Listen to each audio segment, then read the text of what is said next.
오늘은 갈라디아서 6장 1절부터 10절 말씀을 본문 삼아서 그리스도 공동체를 위한 어떤 교훈이라는 주제를 가지고 같이 은혜 나누는 시간 갖도록 하겠습니다. 갈라디아서는 말 그대로 갈라디아 교회에 지금 누가 들어와 있어요?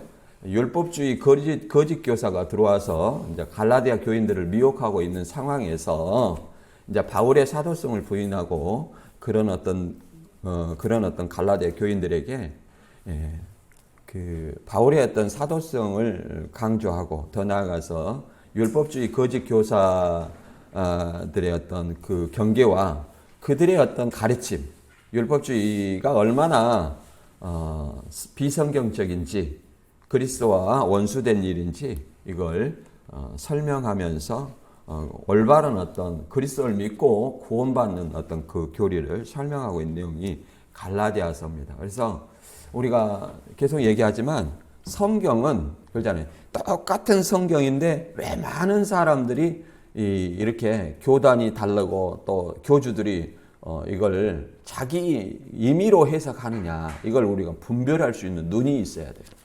그렇잖아요. 다 진리라 그래. 다 복음이라 그래요. 어떻게 분별해야 되냐? 가장 제가 늘 강조하지만 저자의 관점에서 봐야 된다. 저자의 관점.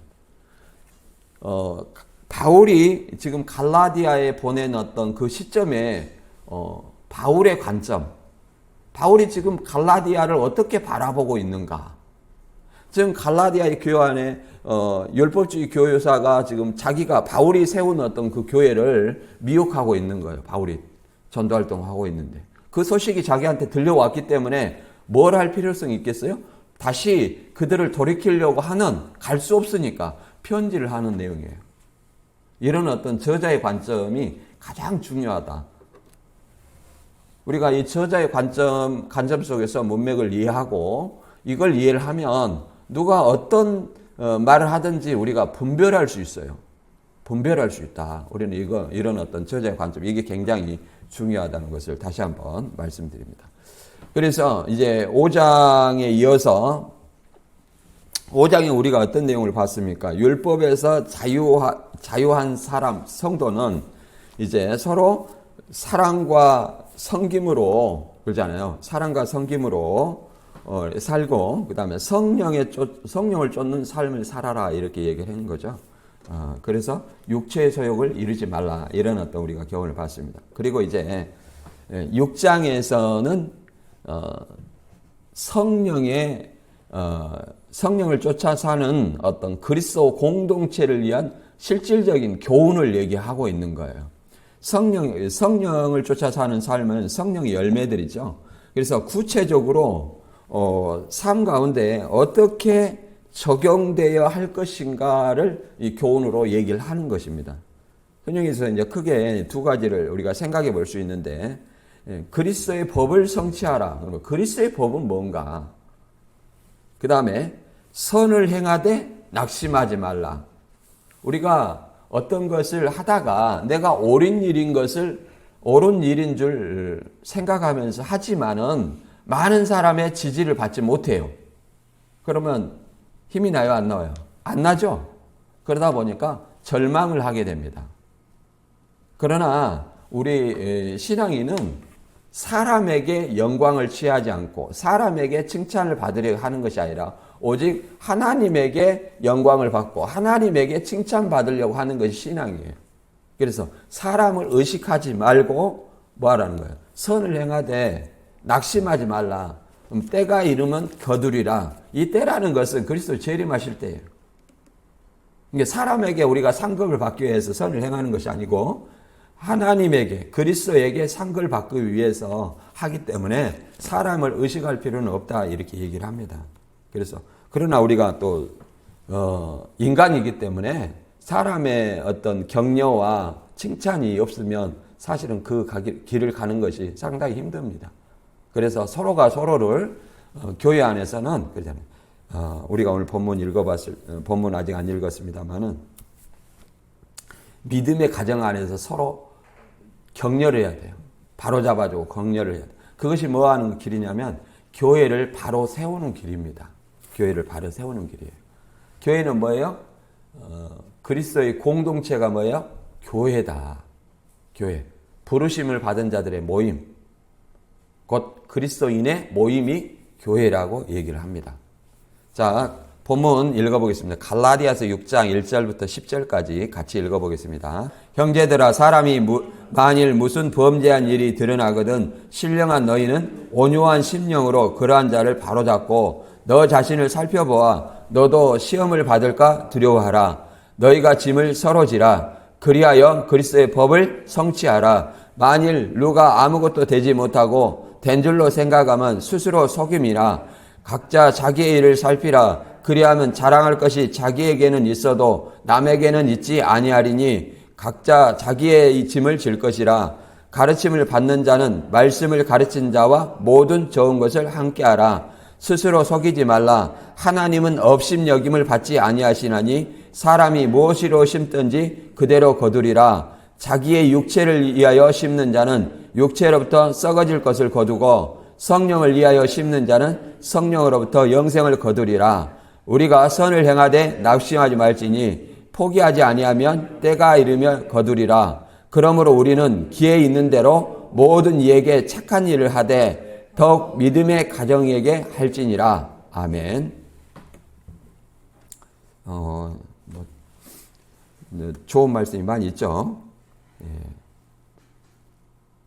우리가 이제 갈라디아서를 다시 한번 이렇게 이 다음 시간이 이제 마지막이에요. 갈라디아서가 마지막입니다. 그래서 갈라디아를 다시 한번 전체적으로 한번 돌아보도록 하겠습니다. 이 다음은 인사하고 끝나는 거예요. 인사가 마지막 인사 마무리가 끝이. 왜 그러냐면 편지 형식의 글이잖아요. 그러니까 서두에는 인사가 있어요. 인사. 누구한테 쓰는 어떤 대상자에 관한 인사가 있고 마지막에는 마무리 축복과 마무리 인사가 있어요. 그래서 이 다음에 이제 그렇게 끝납니다. 오늘 이제 전체적으로 한번 살펴볼게요. 바울이 이제 갈라디아 교회는 1차 전도 여행 당시 이제 세웠어요. 바울이. 그래서 이 사람들이 바울의 전한 복음, 그 기독교의 핵심 교리가 뭐냐면 예수 그리스도를 믿고 제사함 받고 구원받았다. 더 나아가서 하나님 앞에 예수 그리스도를 믿음으로 의롭게 되었다. 이것이 이신칭의 또는 이신득이 이게 기독교의 핵심 교리예요. 예수 그리스도를 믿고 의롭게 되었다. 굉장히 다른 종교에서는 볼 수 없는 교리입니다. 어떻게 예수라는 사람을, 그죠? 예수는 하나님이면서 사람이시죠? 신인 양성의 교리를 가지고 있어요. 그분이 십자가의 죽음과 부활이 어떻게 우리의 죄를 사해주고 우리로 내가 의로운 일을 한 적이 없는데 우리를 의롭다 칭해 주느냐, 이런 겁니다. 이게 기독교의 핵심 교리예요. 이게 기독교의 진리다. 이 진리를 망각하고 유대 율법주의 교사들이 이제 갈라디아 교회 안에 들어와서 율법 준수와 할례를 받아야 구원받는다. 그러니까 이게 유대인들을 얘기하는 거 아니에요. 유대 신자들이 있어요. 유대 신자 중에 누가 있냐면 율법주의가 있어요. 그러니까 복음을 믿으면서 할례를 행하고 율법을 믿어야 구원받는다. 이런 사람들이 있다는 거예요. 이걸 잘 구분해야 돼요. 율법주의라니까. 유대인인가? 물론 유대인들도 율법주의죠. 여기에서 미혹자는 유대 율법주의가 아니라 복음을 믿으면서 뭣도 지켜라. 율법도 지켜야 되고 그다음 할례도 행해야 되고. 이 할례라는 것은 율법주의의 어떤 가장 핵심 교리죠. 그걸 얘기하는 겁니다. 그래야만 구원에 이를 수 있다. 이렇게 얘기하는 거예요. 이런 어떤 상황에서 이제 그게 바울의 어떤 전한 복음을 부인하는 거잖아요. 부인하다 보니까 이제 어떤 상황이 벌어지냐면 바울의 어떤 사도직을 부인하게 되는 거예요. 바울의 사도직을. 그렇잖아요. 바울이 전한 복음을 부인하려면 바울이라는 이 사람이 사도가 아니다, 사실은. 이렇게 얘기해야 돼요. 그렇잖아요. 예를 들어서 신천지인들이, 제가 신천지 한 20년 정도 있었잖아요. 그러면 신천지인들이 저를 어떻게 말합니까? 적그리스도다, 사기꾼이다, 이런 식으로 얘기하잖아요. 선악과다, 말씀을 들으면 영이 죽는다, 뭐 7귀신 들어간다. 이런 온갖 말들로 하는 것은 뭐 때문에 그래요? 제가 하는 말을 듣지 못하게 하기 위해서 그렇게 하는 거 아니에요. 마찬가지로 바울도 바울이 전한 복음을 왜곡시키려면 바울이라는 사람을 어떻게 해야 돼요? 사도가 아니다. 이렇게 얘기해야 돼요. 그래서 지금 바울은 자기의 어떤 사도성을 1, 2장에서 변증하는 겁니다. 나는 그리스도를 통해서 이 사도라는 것은 아포스톨로스로 보내심을 받은 자, 곧 예수 그리스도께서 보내심을 받은 사람이 뭐예요? 사도라는 거예요. 그래서 자기의 어떤 사도성을 얘기하고 그 사도가 하나님으로부터 온 것이다 분명히 얘기를 합니다. 그것이 1, 2장이에요. 그리고 자신이 전한 복음도 그리스도의 어떤 계시로 말미암았다. 하나님으로부터 온 것이지 사람에게 배운 것도 아니다. 얘기를 합니다. 그래서 다른 복음 전하면 저주받는다 이렇게 얘기하는 거예요. 그리고 이제 3장과 4장에서는 이 율법과 이 약속이라는 것은 복음입니다. 복음. 언약이죠. 복음이에요. 율법과 여기서 이제 약속이라는 것은 아브라함의 약속이죠. 왜 아브라함의 약속을 예수님의 새 언약 곧 복음과 대조를 하느냐? 아브라함의 약속이 창세기 15장에 있어요.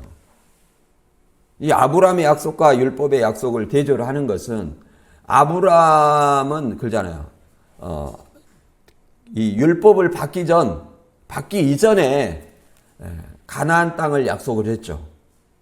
그래서 내 후손이 4대 만에 이방의 나라에서 4대 만에 많은 재물과 백성을 이끌고 나와서 이 가나안 땅을 주겠다. 이런 어떤 약속을 해준 거예요. 이것이 아브라함에게 하신 약속입니다. 그런데 이 아브라함의 약속을 무엇과 연결시키냐면 그리스도의 새 언약과 연결시켜요. 그래서 이 아브라함의 언약을 430년 후에 그냥 출애굽해가지고 아브라함의 후손이죠. 아브라함의 후손 출애굽해가지고 모세를 통해서 출애굽해갖고 시내산에서 세운 율법이 아브라함의 약속을 없이 할 수 없다. 오히려 이 율법은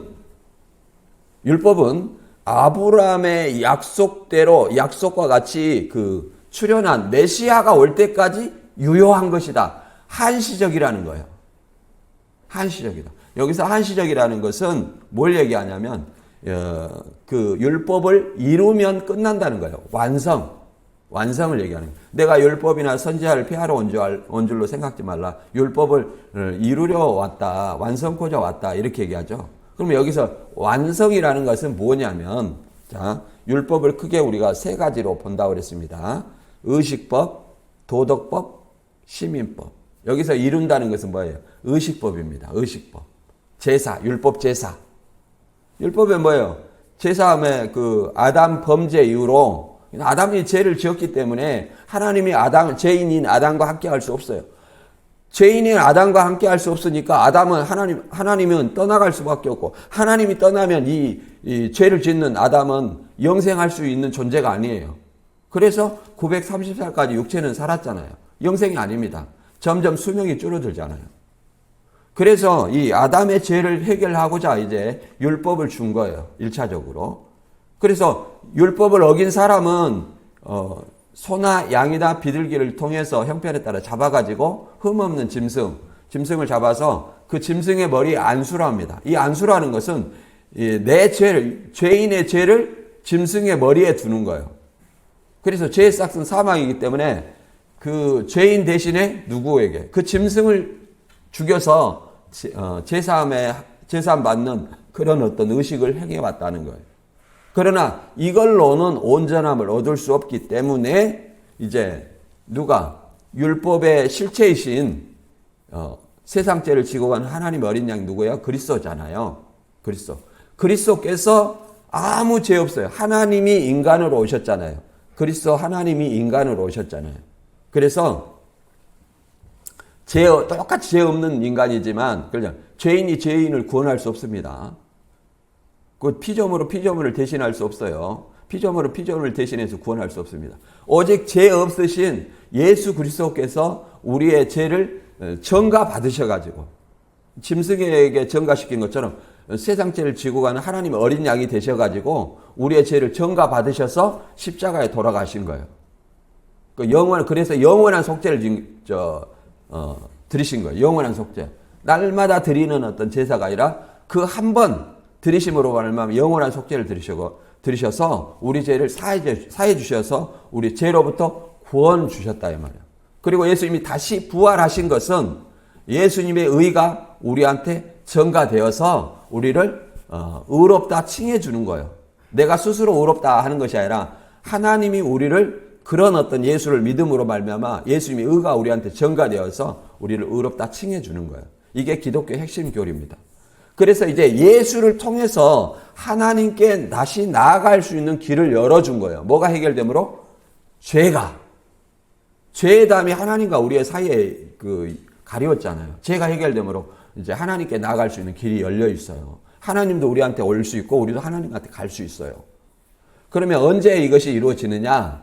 예수 그리스도 재림으로 말미암아 이제 죄가 해결된 당신의 자녀에게 함께 하심으로 말미암아 죄 없는 그 백성이 예수님과 같이 부활과 영생하는 몸으로 변해서 함께 사는 거예요.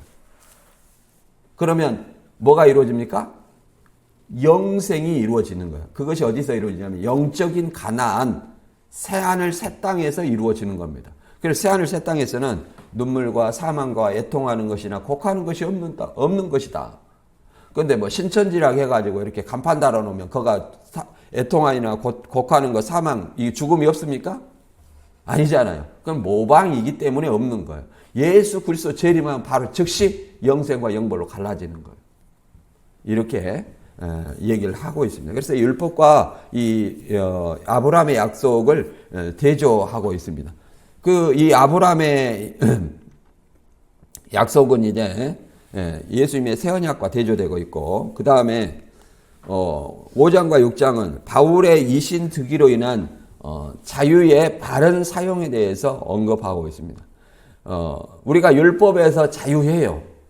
자유하지만 자유라는 것은 뭐냐면은 저는 이렇게 고린도전서를 많이 읽어보면 이 다음에 이제 갈라디아서 끝나고 고린도전서를 할게요. 고린도전후서. 그 고린도서를 보면 바울은 뭐냐면 배려를 합니다. 배려. 자유라는 것은 배려다. 저는 이렇게 생각이 들더라고요. 자유라는 것은 절제해야 돼요.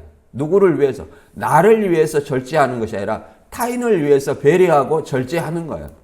내 하는 행동, 말과 행동이 걸림이 된다면, 타인에게 걸림이 된다면 어때야 돼요? 나는 그것을 그 사람을 배려해서 내가 절제하는 거예요. 그래서 저는 자유를 절제라고 배려라고 생각합니다. 배려. 그건 안 믿는 사람도 잘 하잖아요. 그걸 보고 안 믿는 사람들은 뭐냐면 인성이 됐다 안 됐다 이렇게 얘기하잖아요. 인성이 됐다. 세상에서 우리가 저는 개인적으로 신앙 안에서 가장 이게 신앙 안에서 중요하고 또 신앙하지 않아도 중요한 것은 뭐라고 생각하냐면 인성이라고 생각해요. 사람에 대한 예라고 생각합니다. 예. 그래서 가장 그걸 중요시 생각해요. 그런데 그 예가 갖춰주지 아니한 사람이 신앙을 하게 됐다. 그러면 예수님 팔아먹는 사람이에요. 그러면 예수 안 믿는 사람이 그냥 그 예가 없다. 그냥 망나니예요. 망나니. 그래서 저는 항상 이 인성이 가장 중요하다. 여러분들도 사귈 때 누구를 가까이 할 때 그런 사람을 가까이 해야 됩니다. 나도 또 그런 사람이 되려고 노력해야 돼요. 왜 그러냐면 안 좋은 사람 옆에 있으면 반드시 안 좋은 영향을 받게 돼요. 내가 또 안 좋은 말과 행동을 하면 내 옆에 있는 사람은 반드시 안 좋은 영향과 말을 하게 돼요. 어렸을 때부터 그러잖아요. 누구 때문에 뭐 내 아들이 망쳤네, 누구 때문에 내 딸이 망쳤네 그러잖아요. 그러니까 사람은 상호작용을 합니다. 영향을 주고 영향을 받아요. 영향을 주고 받아요. 반드시 혼자 그렇게 되지라는 법 없어요. 그래서 내가 올바른 어떤 삶을 살기 위해서는 사람도 잘 살게 해야 된다. 물론 이제 우리 교회라는 것은 인성이 안 된 사람도 좀 올바로 바로잡는 어떤 그런 기능이 있어야 되겠죠. 그 다음에 이제 5장, 6장, 오늘 본문에서는 이제 성령의 5장에서 성령을 쫓아 행하라 그랬잖아요. 그래서 성령을 쫓아 행하라는 어떤 그런 일 통해서 열매가 구체적으로 어떻게 적용되어야 할 것인가 이제 교훈하는 내용입니다. 예를 들어서 범죄한 형제들이 어떻게 이웃들에게 그리스도의 법을 성취할 수 있는가? 그리스도의 법은 사랑입니다. 온 율법에 뭐요? 사랑이면 다 온 율법을 이루었다고 얘기를 해요. 그 사랑에 대해서, 사랑의 어떤 실천에 대해서 얘기하는 것이 야고보서요. 행함이 없는 믿음은 죽은 믿음이다. 사랑의 실천에 대해서 얘기하는 것이 야고보금이에요. 다른 것이 아니에요. 그 다음에 하나님께서 주신 어떤 가난한 자를 구제하고 사회에 봉사하고 이런 어떤 것들을 뭐라고 그래요? 선이라고 얘기를 합니다. 꼭 말씀을 전하는 것만이 선이 아니라 그런 걸 통해서 그 사람들로 하여금 뭘 믿게 하는 거예요? 예수 그리스도를 믿게 하는 것이 진정한 어떤 선이라고 얘기를 합니다. 그래서 오늘 본문 말씀을 통해서 우리 자신을 한번 돌아보고, 그렇잖아요. 자신을 돌아봐야 되죠. 여러분 아침마다 거울은 봅니까? 그렇죠? 근데 금방 잊어버리죠. 네, 금방 잊어버려요. 근데 자신을 돌아보고 그렇잖아요. 내가 어떻게 이 말씀과 관계가 있는지 또 내가 어떻게 살아왔는지 한번 돌아보는 시간이 되었으면 합니다. 본문 말씀을 통해서 알아보도록 하겠습니다. 갈라디아 6장 1, 2절이요. 형제들아 사람이 만일 무슨 범죄한 일이 드러나거든 신령한 너희는 온유한 심령으로 그러한 자를 바로잡고 너희 자신을 살펴봐 너희도 시험 받을까 두려워하라. 너희가 짐을 서로 지라. 그리하여 그리스도의 법을 성취하라. 형제들, 사람이 어느 교회 안에서 얘기를 하는 겁니다. 지금 갈라디아 교회에서 무슨 범죄한 일이라는 것은 미혹된 자를 얘기하겠죠. 1차적으로. 율법주의에 미혹된 자를 얘기하겠죠. 그러니까 너희는 온유한 또 다른 어떤 그 형제를 실족해 하는 일이나 이런 어떤 다른 어떤 범죄한 일이라 말할 수 있겠죠. 신령한 너희는 온유한 심령으로 그러한 자를 바로잡고 너희도 살펴보아 시험 받을까 두려워하라. 나도 저 사람처럼 하고 있지는 않는지 자신을 살펴보라는 거예요. 자신을 살펴보라는 거예요. 지적만 할 것이 아니라 나를 살펴보라는 거죠. 누가 이제 그런 말을 하더라고요. 내 이 손가락으로 한 손가락이 다른 사람의 잘못을 지적하잖아요. 그러면 나머지 네 손가락은 나를 가리키고 있다. 이렇게 보라는 거다. 한 손가락은 다른 사람을 가리켜. 그런데 나머지 네 손가락은 나를 가리키고 있다. 그러니까 내 자신을 한번 살펴보라는 거죠. 다른 사람의 흠이 보이거든. 나 자신도 살펴보라. 근데 그 흠을 내버려 두는 것은 뭐예요? 그리스도의 사랑이 아닙니다. 우리는 지 알아서 하든 말든 이런 사고가 팽배해 있어요. 그러나 우리는 어떤 사람입니까? 그리스도 안에서는 그렇잖아요. 그리스도 안에서는 서로 하나입니다. 형제라고 자매라고 그래요. 그러면 내가 그걸 온유한 심령으로 바로잡아 주라는 거예요. 그러면 그 사람에게 얘기를 해야 돼요. 어떻게 얘기해야 되냐? 자, 마태복음 18장 15절에 이하에 보면 이렇게 말합니다. 형제가 죄를 범하거든 너와 그 사람에게만 상대하여 공고하고 만일 들으면 내 형제를 얻은 것이요 만일 듣지 않거든 한두 사람을 데리고 가서 두세 증인의 입으로 말마다 확증케 하라. 만일 그들이 말도 듣지 않거든 교회의 말하고 교회의 말도 듣지 않거든 이방인과 세리와 같이 여기라. 이렇게 얘기합니다. 이게 얘기를 하는 거예요. 이거 실천하기 굉장히 어려워요. 제가 예를 들어서 집사님 이렇게 하는 것보다 이렇게 하는 것이 좋습니까? 좋습니다. 그러면 제가 이제 목사니까 그 앞에서는 그렇게 할 수도 있어요. 그러나 집에 가서 지나 잘하지 이렇게 할 수도 있단 말이에요. 여러분도 그렇게 한번 해보세요. 어떻게 생각하는지. 그래서 여러분이 그렇게 말 들을 때 지는 이런 말이 안 나오던가요? 지는 니나 잘하지 나한테 잔소리하고 있어? 이렇게 생각할 수도 있잖아요. 그러면 우리는 바꾸어 생각을 해야 돼요. 물론 어떤 비꼬아서 하는 어떤 말이 아니고 진심으로 나를 생각해 주는 말인가를 생각해야 돼요. 잠시 나에게 달콤한 말을 해주는 것보다 나에게 쓴 말을 해주는 그 사람이 나를 생각하는 사람이라는 거 우리는 좀 알아야 돼요. 달콤한 말은 누구든지 할 수 있습니다. 사기꾼이 잘해요. 왜? 이득을 취하기 위해서. 그래서 이렇게 얘기해요. 너와 그 사람만 1대1로 권하고, 그 다음에 말을 듣지. 교회 안에서 얘기합니다. 1대1로 권하고. 온유한 심령으로, 그래. 사랑하는 마음으로 얘기하라는 거죠. 그 다음에 듣지 않거든. 두세 사람이 할 때 그 사람이 영향력을 미칠 수 있는 사람으로 데리고 가서 같이 얘기하라는 거죠. 그래도 듣지 않거든. 이제 교회에 말하는 것은 이제 목사한테 얘기하라는 거예요. 이렇게 목사한테 모르게 얘기하라는 거죠. 1차적으로. 그래도 말을 안 듣거든. 이제 교회에다 말하는 것은 목사한테 얘기하라는 거죠. 교회 대표가 누구예요? 목사잖아요. 목사한테 얘기하면 이제 정식 징계 절차가 들어가는 거예요. 그래서 이제 이방인과 세리같이 여기라.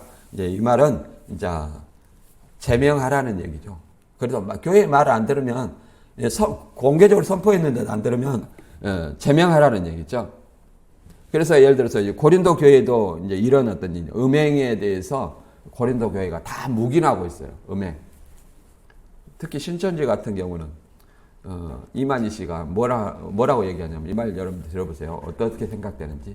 정당한 사유 없이 음행하면 근신하고 징계한다. 이런 말이 있어요.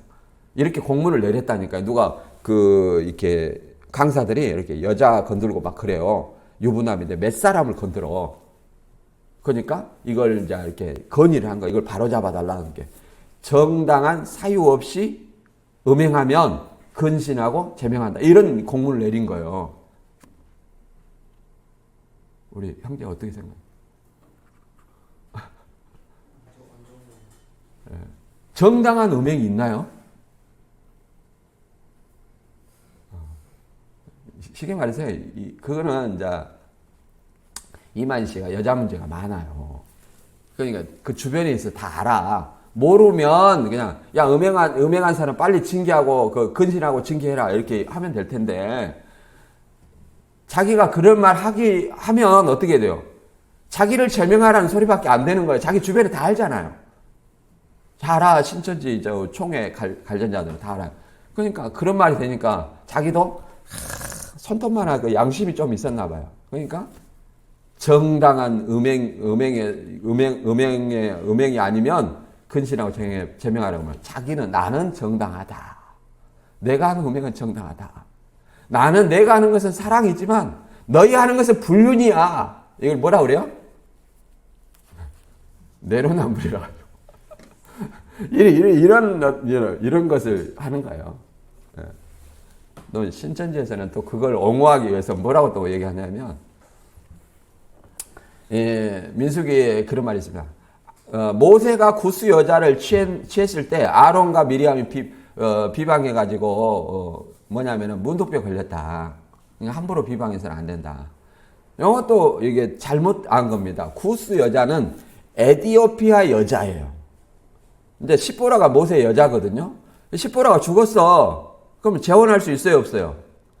구스 여자는, 에티오피아 여자는 가나안 7족이 아니에요. 하나님이 가나안 7족하고 결혼하지 말라겠지. 다른 장애상이 없어요. 그거는 일부 다처예요. 우리는 일부 다처가 아닙니다. 우리는 일부 다처가 아니니까 불륜이라고 얘기하는 거예요. 이만희 왕이 아니잖아요. 그것도 일부 일처예요. 일부 일처. 우리나라 사니까. 근데 구스 에티오피아 여자는 다시 재혼한 후처라는 얘기예요. 후처를 얻은 것을 아론과 미리암이 비판한 거예요. 그러니까 하나님이 그것을 용납했는데 네가 비판한다고 해서 그 문둥병이 걸리게 한 거예요. 그것하고 이 간통하고 같습니까? 전혀 다르다는 거 사실을 알아야 돼요. 그리고 이렇게 그러잖아요. 그런 것을 보면 우리도 주의해야 된다 이렇게 얘기를 합니다. 그리고 너희가 짐을 서로 지라 그러잖아요. 짐을 서로 지라. 그래서 그리하여 그리스도의 법을 성취하라. 그리스도 법은 뭐예요? 사랑입니다. 사랑. 하나님의 성경을 크게 두 가지로 보면 예수님이 초림 때도 그랬잖아요. 하나님을 사랑하라. 이게 첫째 되는 계명이고 두 번째는 내 이웃을 내 몸과 같이 사랑하라. 그리고 이 로마서 13장 8절에는 이 사랑하는 자는 율법을 다 이루었다 이렇게 얘기합니다. 야고보서에서는 이것을 가지고 행함이 없는 믿음은 죽은 믿음이다. 사랑을 실천하지 않는 자는 믿음이 없다. 이렇게 얘기하는 거예요. 이제 그 자기 짐을 지지만 그러잖아요. 자기 짐을 지지만 그 형제가 좀 무거운 짐을 지면 같이 나누어서 질 수 있는 그런 마음을 얘기를 하는 거예요. 짐을 서로 지라. 그 다음에 겸손하여 자신의 의무를 다해야 함을 설명하고 있습니다. 6장 3절부터 만일 누가 아무것도 되지 못하고 된 줄로 생각하면 스스로 속임이라. 각자 자기의 일을 살피라. 그리하면 자랑할 것이 자기에는 있어도 남에게는 있지 아니하리니 각자 자기의 짐을 질 것이니라. 이제 서로의 짐을 져주라고 얘기하더니 여기는 각자 자기의 짐을 지라 이렇게 하죠. 이게 자기의 짐을 지고 형제를 살피고 그 형제의 짐이 무거우면 같이 나누어 지라는 어떤 얘기죠. 근데 여기는 좀 누가 아무것도 되지 못하고 된 줄로 생각하면 스스로 속임이라. 이거는 교만을 얘기를 합니다. 교만을 얘기하는 거예요. 자기의 일을 살피라. 이렇게 자랑할 것이 자기에게 있고 남에게 있지 않으라. 교만이라는 것은 그잖아요. 누가복음 14장 8절 이하에 보면 혼인잔치에 청함을 하는데 이제 청함을 했을 때 높은 자리에 앉지 말라. 그렇지 않으면 너보다 더 높은 사람이 청함을 받은 경우에 너와 그를 청한 자에게 와서 너더러 이 사람에게 자리를 내주라 하리니 그때 내가 부끄러워 끝자리에 가게 되리라. 청함을 받았을 때 차라리 끝자리에 앉아라. 그러면 너를 청한 자가 와서 너더러 벗이어 올라 앉아라 하리니 그때야 함께 앉은 모든 사람에게 영광이 있으리라. 무릇 자기를 높이는 자는 낮아지고 자기를 낮추는 자는 높아지리라. 그리스도 안에서는요 겸손이에요. 교만이 아니라 겸손이에요. 교만은 잠언서에는 패망의 선봉이다 얘기를 합니다. 특히 우리 동양의 문화가 그러잖아요. 동양에 뭐 잘난 체한 사람은 꼴 보기 싫어해요. 그죠? 꼴 보기 싫어. 우리는 그런 사람 보면 지는 얼마나 잘나서 이런 말이 그냥 금방 나옵니다. 얼마나 잘났길래 저렇게 하냐. 그래서 또 저는 이제 신천지에 있을 때 이런 경험이 있어요. 제가 이제 강사 교육이 끝나고 그거는 강사 교육이면 다른 거 아니에요. 암송이에요. 성구 암송이에요. 저는 이미 초중고를 달달달 외워놨잖아요. 그러니까 항상 시험 보면 100점이야. 계획한 거를 다 외워놨으니까. 다른 사람은 그때서 이제 강사 교육 받을 때 성경을 암송하고 있어. 저는 이미 다 암송을 해놓은 사람이에요. 누가 이기겠어요? 저는 항상 만점을 맞아요. 근데 이제 교육이 끝나니까 저를 어떻게든지 활용하려고 하겠죠. 이제 강원도 이제 집화장으로 가라고 이제 지재섭 씨가 그러더라고요. 이제 제가 대인동에 있는데 30분을 설득해. 가면 뭐 잘해야 되고, 1년 있다가 하기 싫으면 다시 돌아와야 되고, 5만 가지 얘기를 막 하더라고요. 네.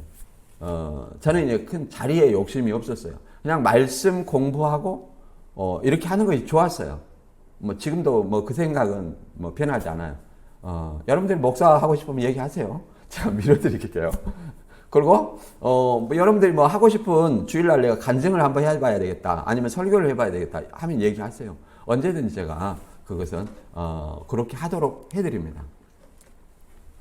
이제 그래, 설교가 다 30분 정도 설득이 끝났어요. 그래, 내가, 저는 부족합니다. 그랬더니, 삐져가지고, 기분이 팍 상해가지고, 한 3년을 내가 괴롭힘 받았다니까요. 아주, 그래갖고 탈모가 왔어, 그때. 아주. 그렇게 했었어요. 근데, 아무튼, 그때 이제 이런 어떤 일이 있었어요. 그래가지고 상당히 힘들었었는데, 다른 강사들한테 물어보니까, 그렇게 했다는 거예요. 저처럼 30분을 설득한 것이 아니라, 야, 너 어디 가? 이렇게 했다는 거예요. 만약에 저한테, 야, 강원도 가서 집화장해. 그래서 갔을 거예요, 제가. 근데 30분을 설득을 해가지고, 전 부족합니다. 실제로 저는 이게 부족하다고 생각하고 있었으니까. 이게, 네가 내 말을 안 들어? 이렇게 됐던 거죠. 아무튼, 여기서 그리스도 안에서 높아지는 것은 자기를 낮추는 어떤 겸손이라고 얘기하고 있는 거예요. 겸손. 겸손이라고 얘기하는 거예요. 그리고 더 나아가서 이 자기 일을 살피라. 먼저 자기 일을 살피라고 얘기하는 거죠. 자기. 이런 말도 있습니다. 예, 이런 말도 있어요. 우리는 형제의 눈에 티는 보면서 자기 안에 들보를 깨닫지 못한다. 이런 말도 있어요. 그러니까 형제의 눈에 티는 오면 지극히 작은 거예요. 잘 보이지 않습니다. 내 눈에 티가 있어요. 다른 사람이 봐요? 못 봐요? 못 보죠? 내가 스스로 느끼는 거예요. 아, 뭐 눈에 티 들어갔네. 좀 자세히 봐. 안 보이는데 잘 봐봐. 이게 잘 봐봐. 이렇게 억지로 해가지고 눈 가까이 대가지고 보고 해갖고 겨우 그 사람의 눈에 티를 볼까 말까 하고 합니다. 그거 빼기도 힘들어 그러고. 근데 그 보이지 않는 눈의 티를 잘 본다는 거예요. 다른 사람의. 근데 나 자신의 들보는 뭐냐면, 이 옛날에 집을 지으면 가장 이 집을 받치고 있는 뭐예요?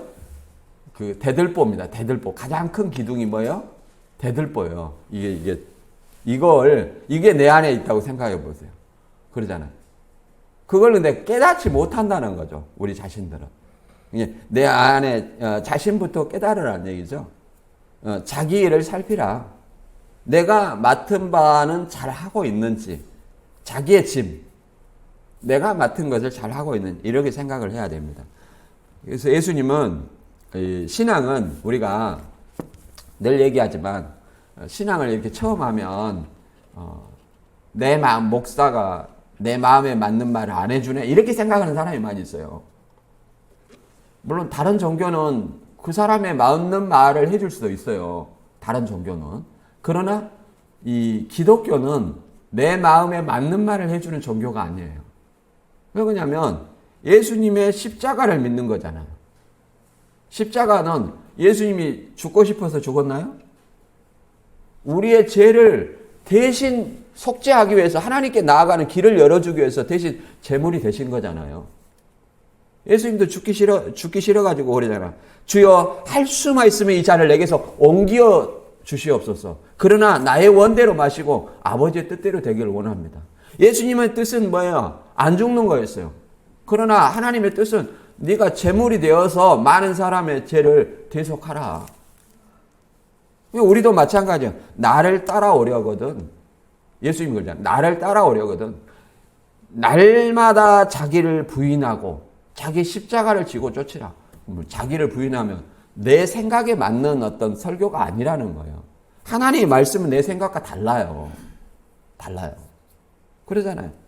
내가 예수님하고 하나님하고 살라고 그래. 그럼 하나님의 뜻이 뭔지, 예수님의 생각이 뭔지 이걸 알아서 내가 그 뜻대로 해야 되는 거예요.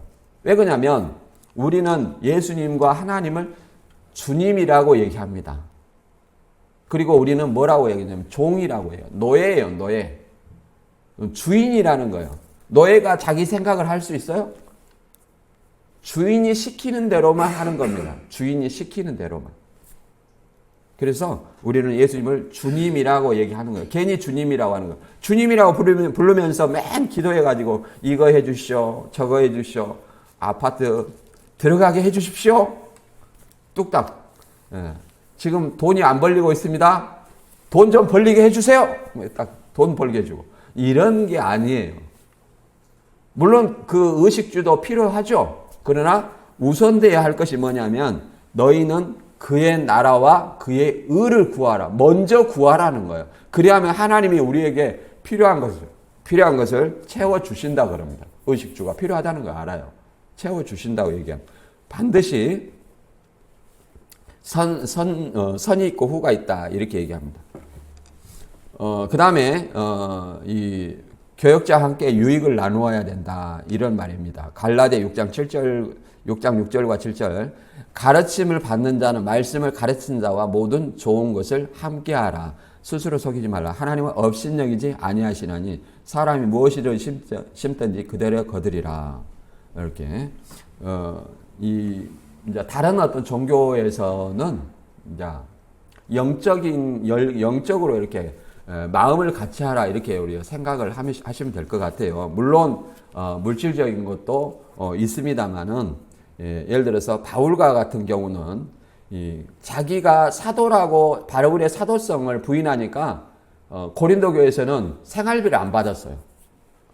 생활비라고. 그러고 천막 짜는 일을 해가지고 자기 스스로 벌었잖아요. 그러나 다른 교회에서는, 그러잖아요. 다른 교회에서는 그 바울의 생활비를 풍족히 받아 썼어요. 왜 그러냐면 사도로 인정을 받았기 때문에, 인정을 해주고, 그걸 그 사람들이 자원해서 하기 때문에. 뭐 이런 말을 가지고, 야, 뭐 억지로 뭘 해야 되는가. 그런 건 아닙니다. 모든 것은 자원하는 마음이에요. 가르치는 사람이 뭘 좋아하겠어요? 여러분들이 열심히 하나님의 말씀을 배우는 걸 제일 좋아합니다. 뭘 좋아하겠어요? 그렇잖아요. 뭐 떡을 갖다 주면 좋아하겠어요? 밥을 갖다 주면 좋아하겠어요? 열심히 하나님의 말씀을 배워서 자기의 사역을 같이 하는 것이 제일 좋은 겁니다.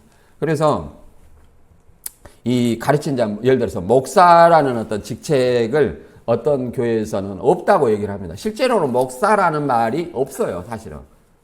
이게 그 종교 개혁 이후에, 그러니까 너희들은 목사는 가짜다 얘기를 하는데 그렇게 말하는 데도 있어요. 왜 그러냐면 목사라는 말이 딱 이런 한 말이 에베소서 4장 11절에 한 말이 나와요.